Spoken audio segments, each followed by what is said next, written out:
What's up, Joe the winner? All right, it's that time, all right? So tomorrow is the 25th of August, 2025, first day of classes. Today is the 24th, and we're celebrating USC. All right, so this is going to be a great semester in this class, the best class you'll ever take at USC, hands down. I promise you. Okay. And yeah, I'm hoping that USC is number one. We know one program is always number one, and that's the band. Okay, so hopefully we'll get this top 20 with the football team this year. Okay, so we are going to do the first week's curriculum, and for those of you that have not seen the video or new to the class, this is the instructions right here: how to get an A. Well, and GERO 200. It's right there in the announcement. They emailed it out earlier. You click on it and you go. We have our own. Playlist for this class, okay? And so all the videos that are part of this class will be put in the same playlist, and it's the Gerontology 200 Fall Semester 2025 playlist, okay? Awesome. So everything you need to know is right in there. I'm not going to reiterate that. Please go into that. You can find that again, okay? You can go to the table of contents this way, okay? Or you can go through the visual table of contents, okay? They're just a reiteration. This one's fancy. This one's a little easier. All righty. So yeah, I got to turn my phone off. Okay. And so what we're going to do here is we're going to show you where I then have the welcome. Okay, so you see right here, I'm right there, and this is welcoming you to the course. You click on this, and lo and behold, it's the same thing that I had emailed out to you, and it's also seen in the announcement page. Okay, this explains everything you need to do. Okay, to get the A. All right, and again, there's a video now. What you can see here is, hey, I'm impersonating a student, okay?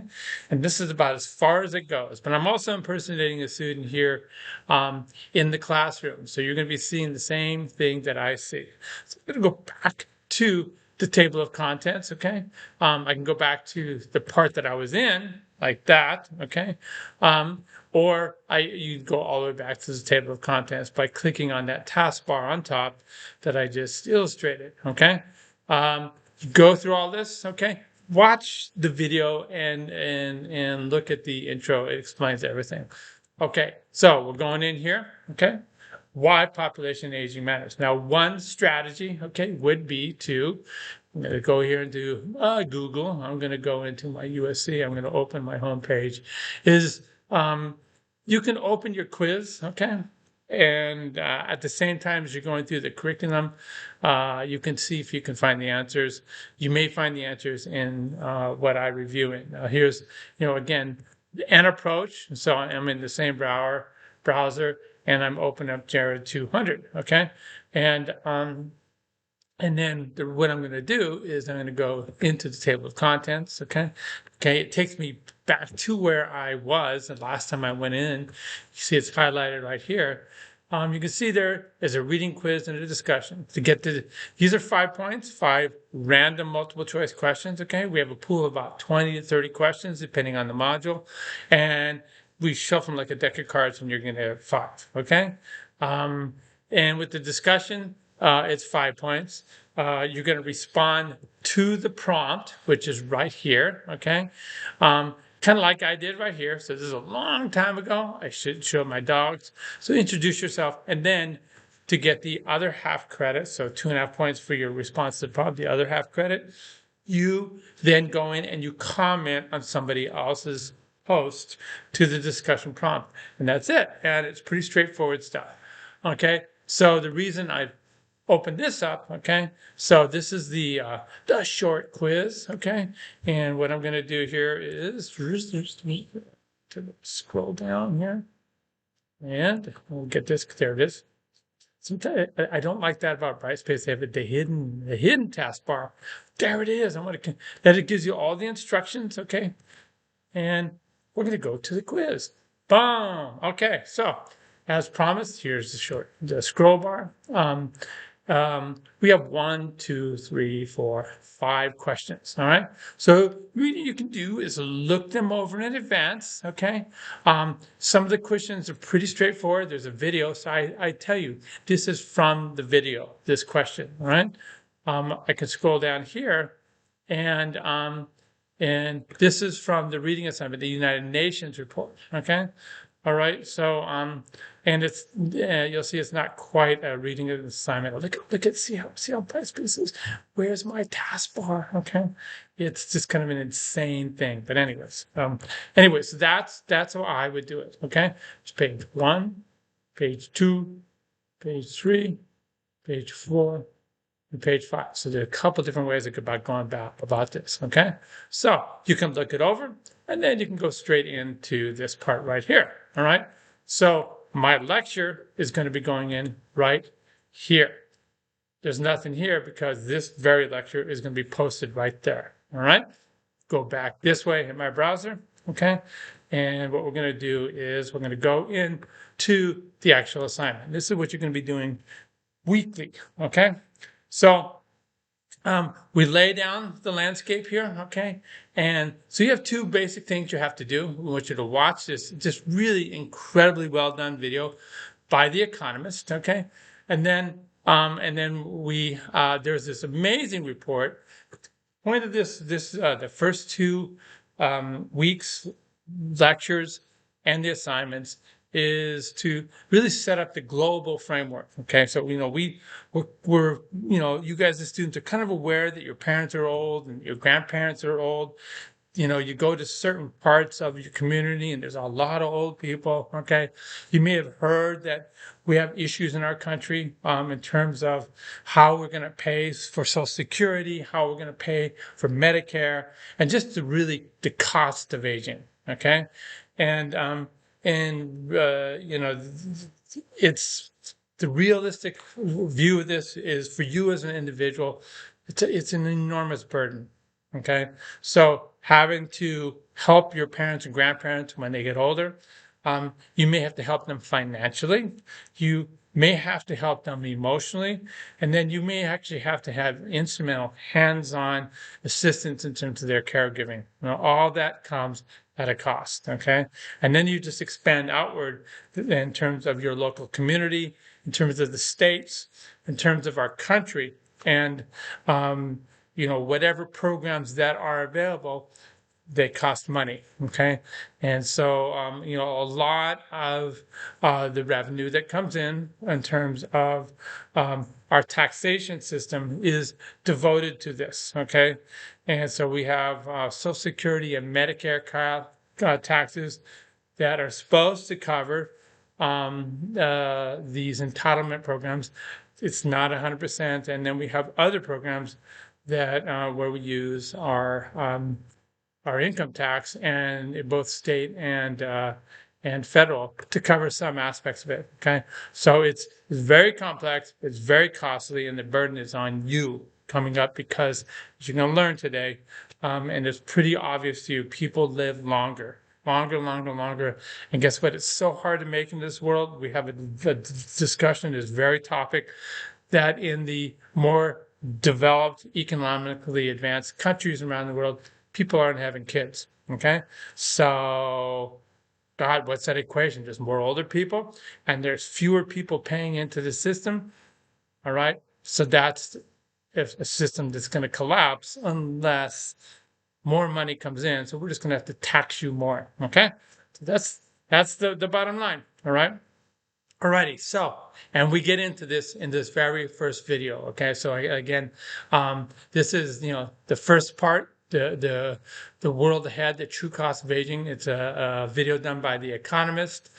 You'll see down here we have a YouTube channel that has it, and there's a Facebook page that also has a video. So I put both in just to make it so it's easier for you to access it one way or the other. Okay, these are the highlights. And so when there's videos, this is what we're going to do. We're gonna put the key points of this video in here. Okay, so it's colloquially referred to as the age wave. Okay, it's demography. People study the number of people, okay, that make up different parts of the community. Okay, here we're studying age structure. So we're looking at, you know, 0 to 18-year-olds. We're looking at the working age population, okay? And then we're looking at the people, say, that are over 65. Even look at people that are over 80, and that's a big concern because, like it or not, you know, the older you get, the more dependent you are for support, okay? Alrighty. So it's kind of a lot of shock and awe because 1950, that was a long time ago. Okay, 1 in 12 people were over the age of 65. All right, and now we see by 2060 that 1 in 4 people are going to be over the age of 65.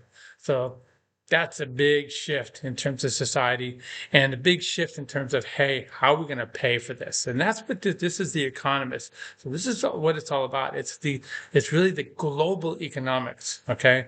And how are we going to pay for this, okay?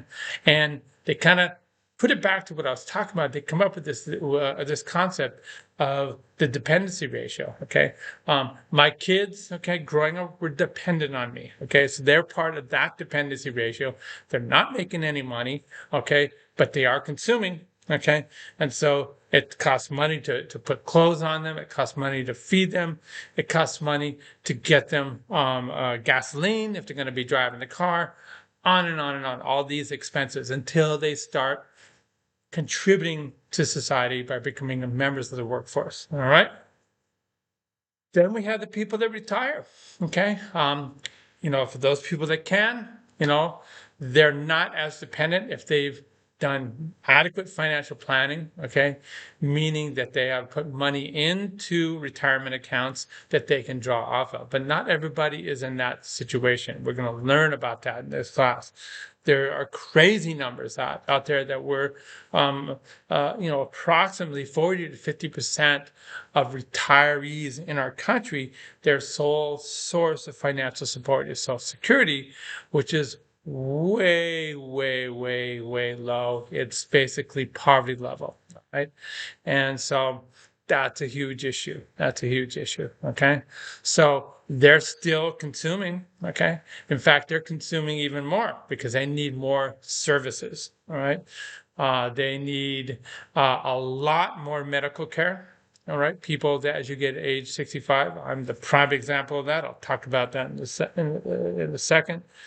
And then you become more dependent for social services. And then, you know, and like I said, for you, you can just look at it individually. You may have to take time off work to care for your parents or grandparents, okay? That time off work means less money for you. You can see the burden, all right? So that's what's talked about in this, when you look at this dependency ratio, okay? They get into the kind of profound global economic consequences. They'll talk about that 3-minute mark, okay? Because again, people pay less taxes because they're not working. They're just paying taxes on sales, and that's about it, okay? They are also spending less, okay? And so all this kind of goes to there's a reference point of how wealthy a country is, and it's the gross domestic product, okay? So how many products we produce, how many services we provide, okay? That's the bank account, okay? And this is not contributing to that, okay? So you know, it's kind of a drain in that sense. So they go over this, okay? And the big deal is most disease is age related, okay? All you have to do someday is, sadly, if you have to visit somebody in a hospital, you walk up and down the aisles, okay, the hallways, okay, of a hospital, and you dip your head and you take a look in that room, and there's a real good chance, a 90% chance, that person is going to be an older person, okay? Because this is when things go haywire. All righty. So that's the just bottom line reality. And then they start coming up with solutions, okay? What are we going to do? You know, how are we going to, you know, keep the system upright financially, all right? And so, you know, one of the big initiatives that is happening in more advanced countries, okay, is more westernized companies, and really a big deal in the European countries where a lot of the problems we're talking about in terms of a lot more older people and a lot fewer younger people to support them. This happened in Europe, okay? And some countries were really super forward thinking, okay? The Nordic countries. So we can look at Sweden and Norway and Denmark, okay? So they got it going on, okay? They have a much higher taxation rate, but it's something that they have been used to for, God, 70 years, you know? And so it just becomes part of their lives. But in the end, they don't have to worry about services, okay? And what they also do is they create programs. There's this company called Restless, where they're trying to create new opportunities for older people to work. So that's solution one. Okay. The other solution is we have to improve healthcare. All right. You know, preventative medicine, you know, is key. Early diagnosis of disease. And so there is this medical organization that's all around Europe called Bertsorg. Okay. And what's different about them if it's community-based healthcare where the healthcare practitioners, these are nurses for the most part, okay, go directly to members of their community's household. They develop these long-term 10, 15, 20-year relationships with these people. And they deliver healthcare as needed there, but they also capture early events where you can get in there early and keep disastrous, really expensive things from happening later on.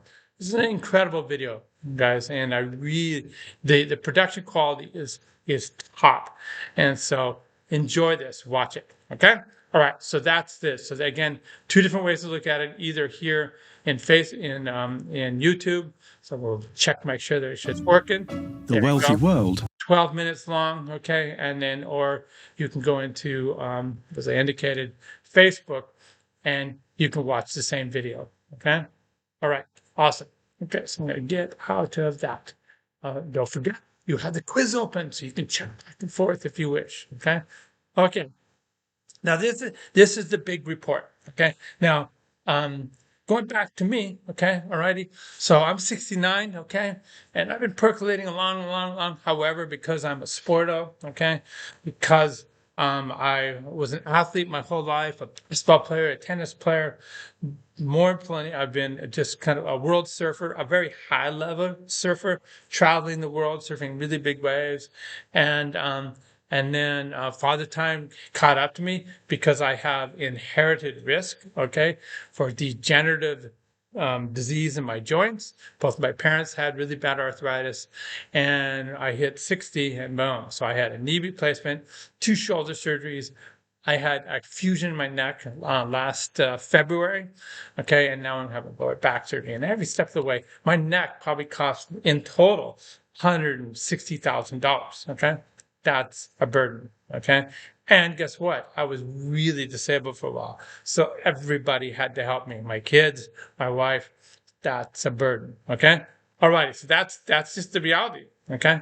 Okay, it's not just a U.S. thing. So we're going to look at the global phenomena of this, and that's what this was, this amazing report put out by the United Nations. It's the most up-to-date report. It was published in 2023. Anytime you look at reports like this, they're looking backwards in time at data. So a lot of the data will be up to 2020, if we're lucky, up to 2022. It just depends when the analysis was done. Okay, that being said, this is 161 pages long. We're not going there, okay? So what I did is I honed it down into a slide deck. Week 1, we're looking at this part right here. We'll look at description of the aging world, okay? We'll look at the concept, okay, as is brought up here in this economist video. We're going to live longer. We got to live healthier lives to reduce the burden, okay? And then we're going to look at, the economic reality. And I know a lot of you guys are Marshall School of Business students, so this class is right up your wheelhouse, okay? It really, you when you're watching these videos, when you're going through these assignments, you got to look at this as opportunity. Okay. This is a business opportunity for me. Okay. Because there's more and more older people. They're dominating, okay, the balance in terms of numbers of people in society. And one thing that is absolutely true, okay, you look at my house, okay, you look at my 401k, and if you've done it right, older people have a lot of money, okay? All righty, so that's a business opportunity. All right, so let's go right in here to my slide deck. All right, so it pops right up. I'm going to reduce it a little bit here. And so again, this is the report and what it looks like, okay? You could either scroll through or you can advance page by page. So like I said, we're going to be looking at an aging world. We're going to look how to improve the situation through having healthier lives. In this aging world the setup is like, hey, here's some of the problems, okay? And then this again looks at some of the problems, okay, in terms of economies and unequal access, okay?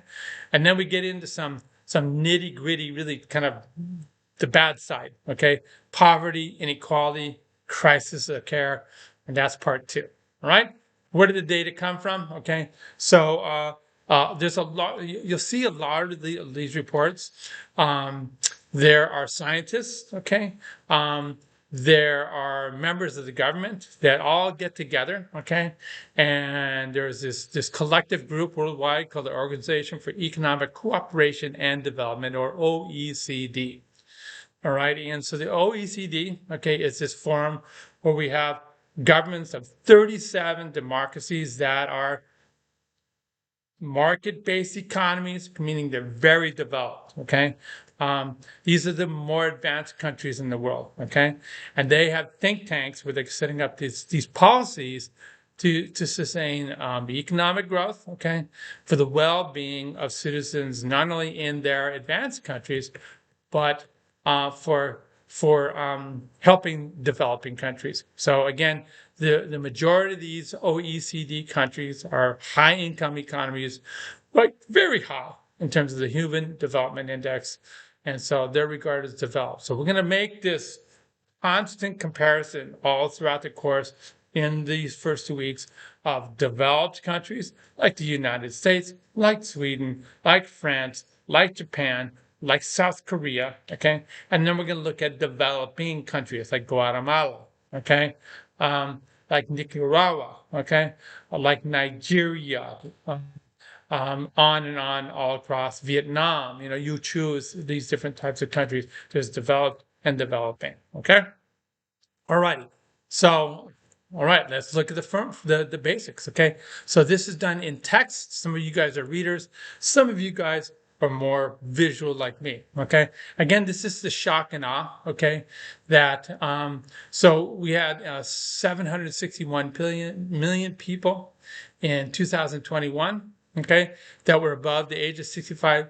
By 2050, that doubles, more than doubles, okay, to 1.6 billion. All right.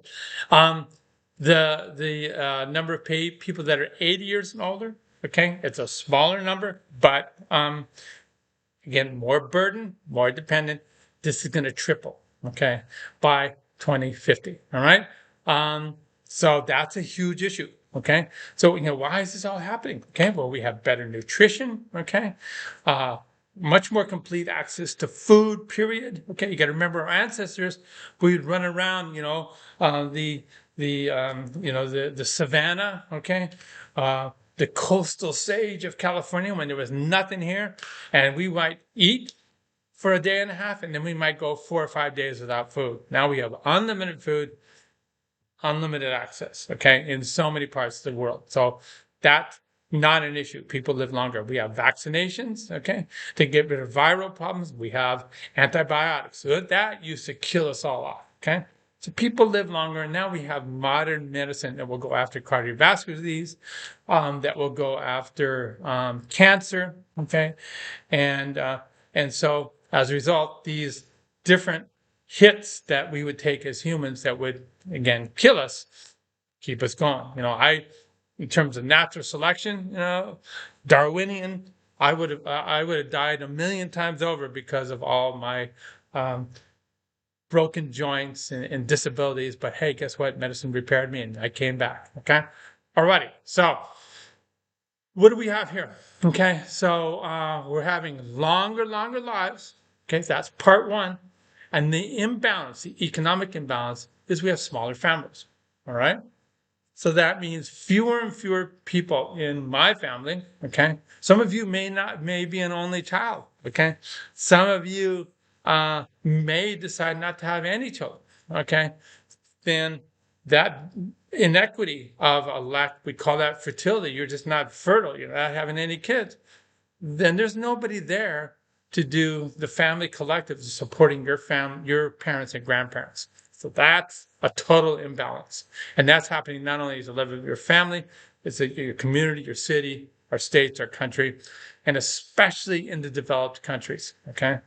All right. And these OECD countries, okay, where it requires a lot more training to get a good job. All right. So people just are not having kids. All right. Or they're waiting to have kids, say they're 35 years old, they finally got their careers in order and like, okay, I'm going to have a kid now. But then biology says, yeah, you waited too long. Okay. These are all the issues. Okay. That's not so much the case in the developing countries where people still have kids at a very young age, have larger families. They're transitioning, okay, into more developed profiles. But, back in the day, you would have a large number of kids. You would be working the land, working farms that either you were leasing or that you owned, and you needed all hands on deck to make the farm productive. So it made sense to have a lot of kids. All right. So fertility levels are falling all around the world. Okay.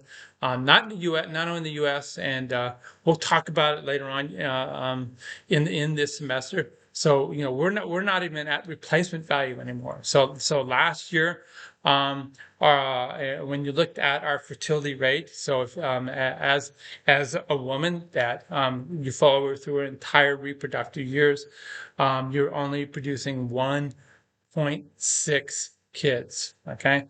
That's as a couple, I mean, that's not enough. That's not enough, moving towards 1.4. Okay. All right. So that's kind of part one. So we have people living longer and we don't have enough people being produced. Okay. So it creates this imbalance. Then we look at the unique profiles of the age population. Women live longer. Okay.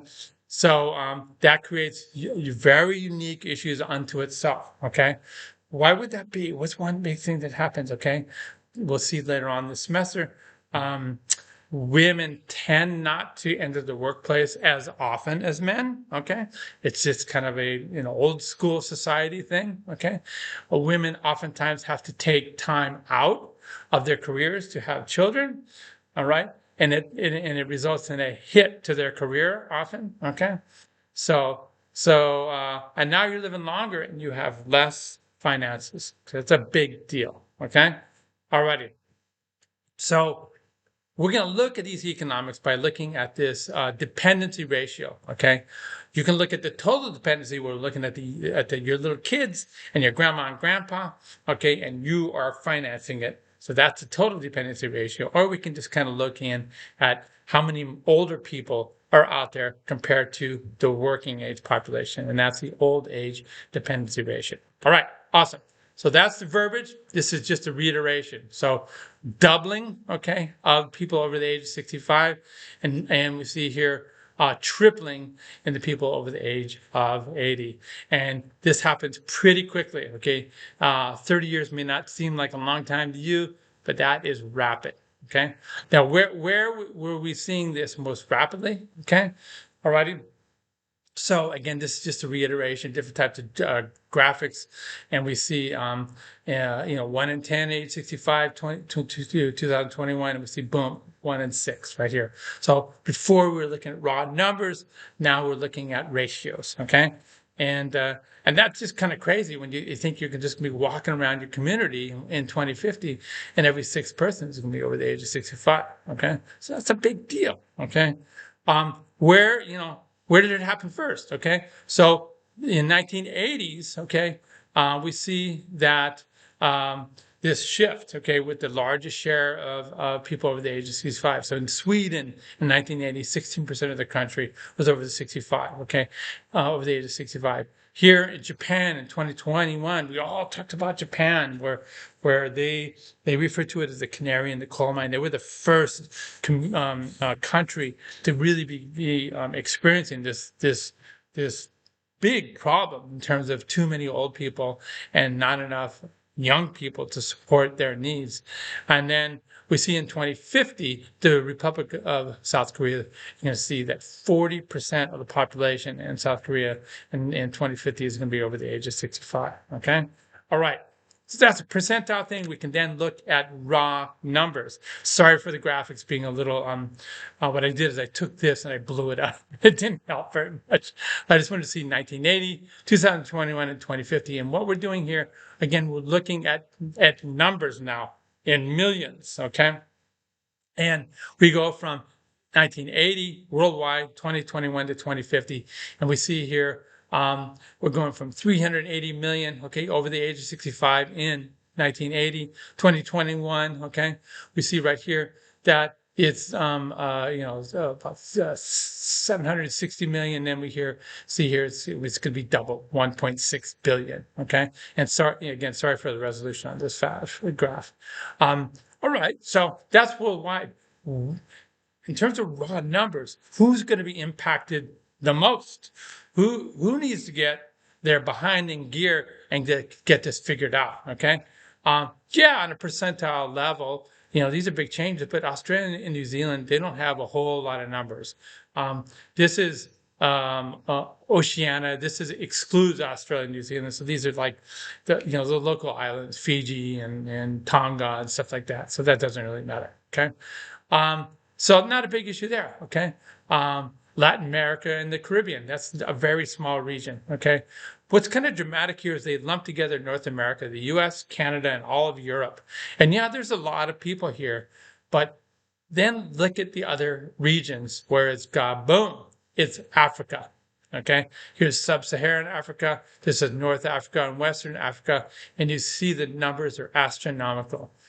Where is it even more astronomical? Okay, we look at the different segments of Asia, and again, you see in raw numbers, it's huge. So when you're thinking opportunity, all right, and if you have a business model, there is global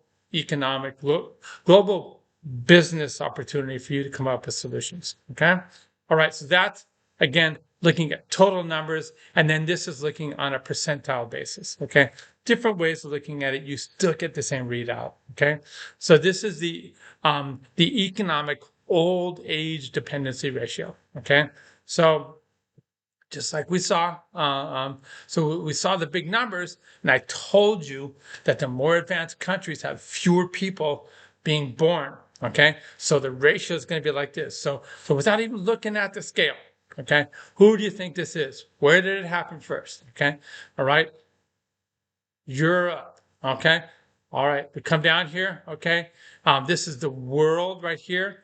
We're looking at the number of people that are economically dependent.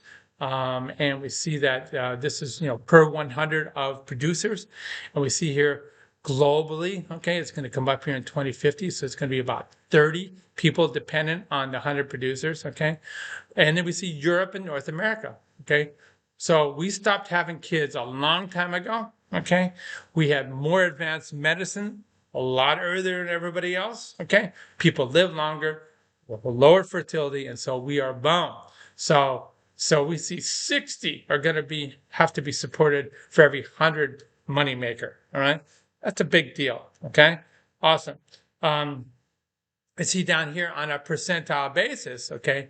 Remember, numerically, Asia was way out there, but see, they have this big problem as well. They just have more numbers, okay? They have a lot more numbers, okay? Where we see here that, again, they're approaching for every 100 producer of money, okay? 60 people that are older than 65 are going to be dependent on them, okay? That's just, there's going to be variance on that because some people are going to be financially independent when you're over 65. But this is the only way to look at it numerically really quickly. So we see that ratio, and then we go back over here to Asia, and that's so many people, okay? And then when you hone it down, so many people are going to have to be supported, okay? We come down here, who's dragging their heels here? Who still has a lot of kids compared to the older population, okay? Africa, you see it right here, okay? And then these right here, this is not Australia, New Zealand. This is, like I said, Tonga and Fiji and places like that. What's the orange guy? Africa, okay? All righty. What's this guy? Central Asia. So this is Westernized Asia, and this is Central Asia. All right. Awesome. So you see we lay it out. This is in table form. We look at the percentage of age 65 or older, and we saw this again. So this is this one was the economic consequence right here, and then when we're looking at the percentage of people, okay, we saw this here, okay, in this graphic where we saw the kind of the run up from Sweden to Japan to South Korea, and then we can look over here the changes in all these countries. So we can look at Sweden, okay? 1980, 16% was over the age of 65. 2020, about 30%, and 2050, 40. I'm going to call it 41%. Okay, Germany. So you see so much of these advanced countries going to be over the age of 65, okay? And like I said, not included in this graphic, of course, was South Korea, who's going to be potentially ahead of Sweden, all right? Okay. So when we look, again, at the economic dependency, we saw that here. We can see this again over here in this figure. And this is globbing together, okay? This orange is where we look at the total dependency ratio of young people that are shown right here in the green, okay? So that's how many kids there are, okay? And we can see that's age 0 to 19. And then this is aged population, that's gray, age 65 and older. And then it says right here, age working population 20 to 64, okay? All righty, so these are all baby boomers right here, okay? So we see right here that there wasn't that many old people around in the 60s and 70s, okay, in terms of the ratio, all right? And people were having a ton of kids, all right? And so there was this blip, as we see here in the orange, okay? And then as time goes by, fewer and fewer and fewer children, okay? You see this right here. But it's not at the same rate because, see this slope right here, this is a much steeper slope, okay? Because now we're adding these dependents right here, all right? So then we come out here, okay? And check that out, okay? So it's starting to go the opposite direction. Fewer kids we see here in the green. Why is it going up? It's because of the older people. All right, so that's pretty straightforward stuff, okay? So this graph right here looks at a smaller time frame. It's the same drill as this graph right here that looked from 1950. It is the same concept, looking at the dependency ratio for how many old people are dependent on you to finance their well-being. But it's going from 1990 to 2050. Now, to graphically wrap your head around this transition, this is one way people look at it. And this would be people that study populations. We look at the distribution. So we can say this right here would be way back when. So, in the 50s, okay? And we see that there's a large number of kids. This is the relative distribution or numbers on a percentile scale of the working population. And then on a percentile scale, number of people 65 and older, okay? As we go from the 50s to let's say the 80s, and now to, let's say 2050, what do you see here? You see on a percentile scale, fewer children, okay, and a lot more older people, and we see here a lot more women. So that's prediction, okay? Why is this all happening? Okay, again, we can look down here and we can look at the total fertility rate, okay? The number of kids, okay? And we see this change, okay? So we see right here, it just plummets right here, okay? All right. Awesome. Okay. So what's the solution? One of the solutions to bring more young people into a country is we're going to talk about it, improve family-friendly policies so there's an incentive for you to have kids. The other solution is immigration. Okay, and this is the way what many countries have done. Okay, it creates its own issues. Okay, but however, there's more workers. Okay, and if you have ever visited, okay, one of the say your family members in an assisted living facility, a nursing home, whatever, you'll note that a lot of the people doing the work there, okay, work that has to be done, they look like immigrants. Okay, next time you go out to dinner. Okay. You'll see, the hostess, and you're going to see the waiter and waitress is all good. You look in the back, and you're going to see the cooking assistants and the dishwashers. The work has to be done. We don't have the workers to do it. It's done by immigrants. You like your strawberries when you're driving down here in Orange County, you take a look at the fields. Somebody's got to do that. It's done by immigrants. Okay. So that is a solution. Okay, those same immigrants, they're doing all those jobs. Okay, they pay Social Security taxes and Medicare taxes, so it goes in to also funneling the support there. So it is a solution. It's a very politically charged solution, sadly, right now, but it is a solution. Okay, what else is going on? So there are countries all around the world. Okay, that are looking at this fertility issue. Okay, not enough kids are being made. Okay, and they're asking why is that? Okay, so there's this incompatibility between developing your professional career and having a family life. It is what it is, and kids take time and kids take money. Okay, and so this is a major driver for low fertility in more developed countries, these OECD countries, okay? The opportunity for economic and cooperative development, okay? So now there's this push to turn things around, okay? We heard it from our current administration. We need to have more kids. But that's all good. That's good lip service, okay? But where's the support? And that's the big difference between the United States and other countries that are trying to turn it around, like my favorite countries, the Nordic countries. That would be Denmark, Sweden, okay, Norway, where they are actually financing the process, okay? They're giving you money, not only to have kids, but you have 100% paid childcare for every child you have, all right? There's your incentive, okay? All righty, so that's what this is all about. So we got to improve work-family balance. That's a lot of lip service, okay? And we have to do something in terms of to improve the situation, to improve the dependency ratio, okay? Here's the bottom line. Oops, sorry, right there. And that's the U.S. and countries around the world, very low fertility, okay? And people are living longer, right? This is completely incompatible, all right?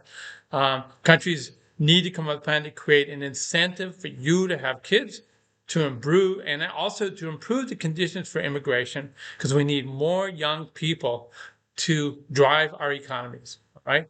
We need more young people, not only for the white collar workers, but for the mid collar and blue collar work. We need people to get the jobs done.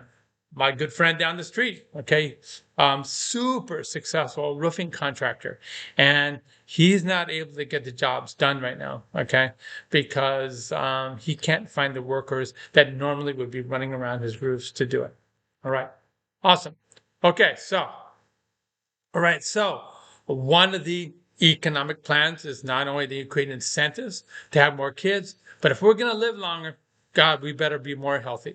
Right, and so you'll see this all the time. Okay, so in fact, if you could choose a career in medicine, you will see that there's not only the traditional curriculum where we're going to treat you train you on how to treat many diseases. Okay, but there are all new programs out there that are devoted to lifestyle medicine.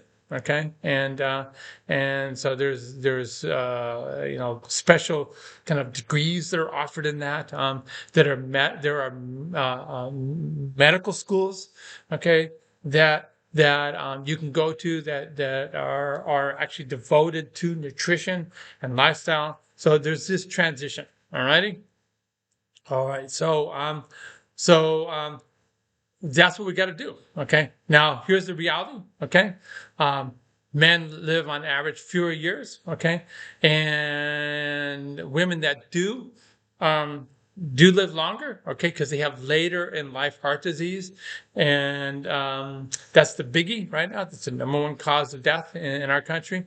Um, but they live longer, and because of issues that happen when you lose your estrogen and go through menopause, then that makes them a little more risk for a lot of later in life morbidity. So they have a lot of problems associated with older age. All right. The other thing we got to deal with, okay, in terms of healthier lives, is there's this total inequity in terms of access to good health care, equal services. Not a big issue, like I said, in the Nordic countries, because they have socialized medicine.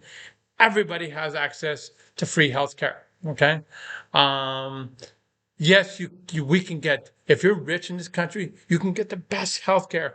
Okay. And you can get it really rapidly. Okay. But across the distribution, of all the different income ranges in our country, it's a huge issue. Not an issue in the Nordic countries. Okay. Not as much of an issue, say, in Germany. Alrighty. Yes. Um, uh, um, Rich people get better things, and that's the bottom line. We'll see that all throughout this course. Okay. Alrighty. Uh, so we're in this graph just shows we're increasing the life expectancy, going from 2000 to 2020. This is female life expectancy right here. Okay, in purple. This is male life expectancy right here in limey green. Okay, so it's going up and up, but the difference is healthy life expectancy, and what we see is it's starting to separate. Okay, so people are living longer, but when you live longer, then you're much more likely to have vascular disease problems that will result in kidney disease, stroke, heart attacks. Okay, you're much more likely, like me, to have problems like arthritis, and I have degenerative disc disease, things like that. The longer you live, the more likely you're going to have these very slow progressive diseases of aging. Okay, I just have to introduce my buddy here. All right, so this is Desi. Say hi, bud. Desi's a good boy. So we have two rescue German Shorthair pointers. Desi's the boy dog. You can tell because we color coded him with his blue collar. Okay. Somewhere else in the household is his sister, Lucy. Yeah, they were named before we got him. Are you a good boy? Yes, I am. Okay, all right. So, and you know what? When we start talking about reducing stress and stuff like that, having a dog around is a good thing. Okay, so that's a dilemma. People live longer, but now they cost more. Okay, because of all the reduction in healthy life expectancy. Alrighty. So this is kind of reiteration of the same thing. Down here, the last chapter of this episode. So young and old people consume, on average, more than they produce from labor. All right. So that's, I'm unique. I'm 69. I'm still producing. All right. I'm still working. I'm still paying into the Social Security system. I'm still paying my federal income taxes. I'm still paying my state income taxes. And I'm still paying Medicare. Okay. So I'm a producer. I produce a service, but I'm still a producer. Okay. Um, and, um, and of course, I still consume. Okay, I consume a lot of healthcare is what I do. Right. All right.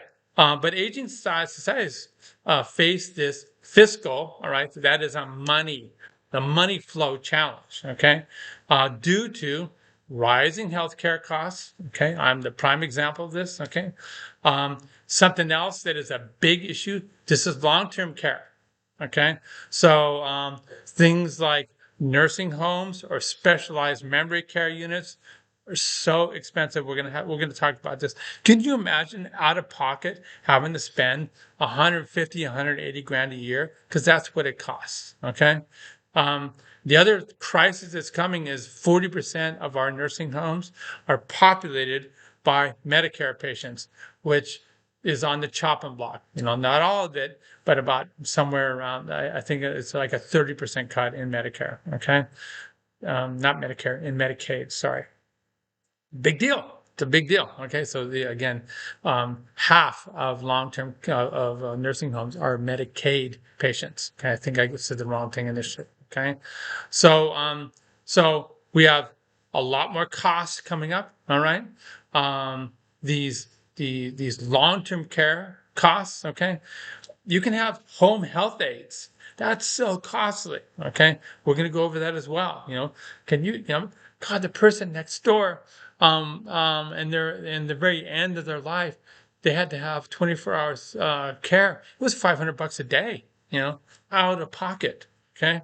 Alrighty. So we have that, and then what happens is, as you have fewer working age people because you're retired, then you can have less working age taxpayers. So less is money coming out, less money. More money coming out, less money coming in. All right. All right. So these are big, big challenges. Okay. So the other big challenge is, I told you about this. The labor force participation for women is way below men. It's gotten better, but better doesn't fix the problem. Okay. And the other thing that happens, we're going to talk about care services. Okay. Caregiving, so if you look at your mom or your dad and your grandma's having problems, who's going running over there to help them? Okay. It's your mom, right?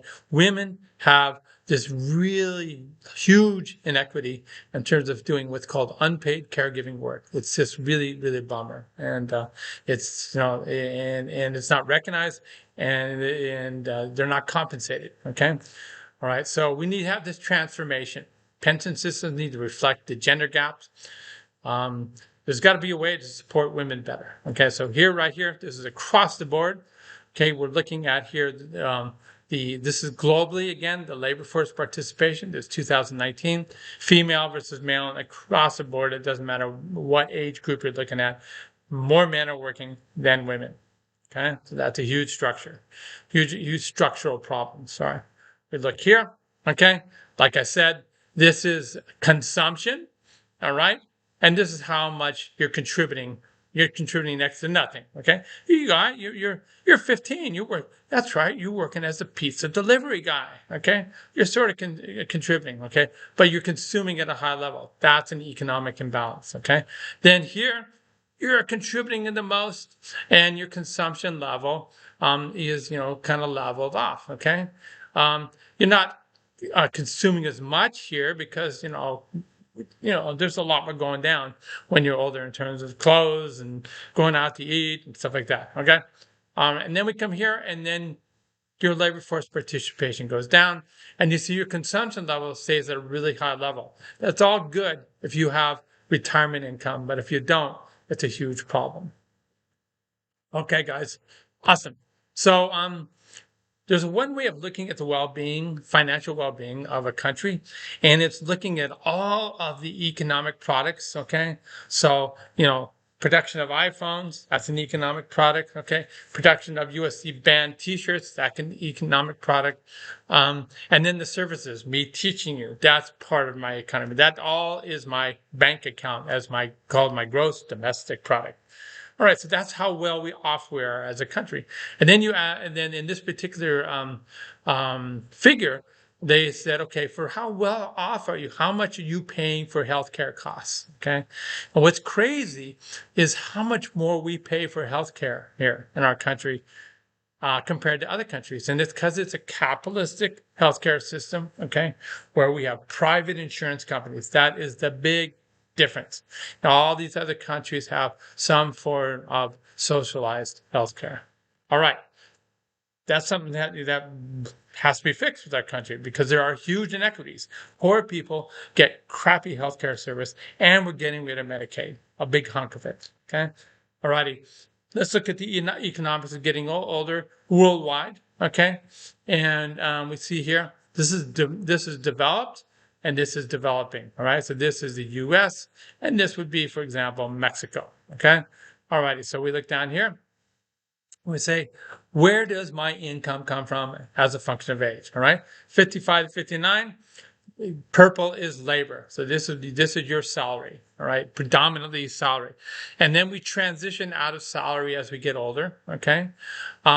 This capital income, okay? That's if for example, I have a brokerage account. We'll talk about that in the stock market. And you're getting some return on that investment, or you have real estate that kicks off funds for you, okay? You see that's a very, very small percentage of people that have that, okay? This right here, that's pensions, okay? And we're going to learn about this. There's a non-pension system, okay? And this non-pension system is where you fund your own retirement by putting it into retirement plans, okay?